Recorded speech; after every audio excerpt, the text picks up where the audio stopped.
بسم الله الرحمن الرحيم waxaa jirtay shalayto iyo ilaa xalayto ummadda reer Soomaaliland waxa dawaqiyay oo ay ka wareersanaayeen hadalkii ka soo baxay dawladda Soomaaliya oo ku saabsanaa DP World iyo heshiiskii Itoobiya Soomaaliland ay wada galeen dadka reer Soomaaliland arinta xamar ka soo yeedhay waxay u arkayeen shido ku soo kordhay Soomaaliland okay ha haato shido waxaan si anigu aaminsanahay shidada ka soo kordhay dawladda Soomaaliya oo awal baynu saynay waxa ka xun takasoo foole ama hore ay u kacday Djibouti waxaan kaloo u sheegaynaa shacabka reer Soomaaliland wasiir khaarijiyaha Djibouti oo aragteen halku istaagay markaa hadaba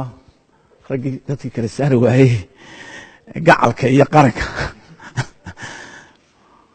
taasoo inoo markaas falay Djibouti ka ay tahay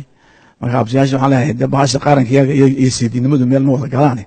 qaranka ayaa ka muhiimsan in muddo gudoomiye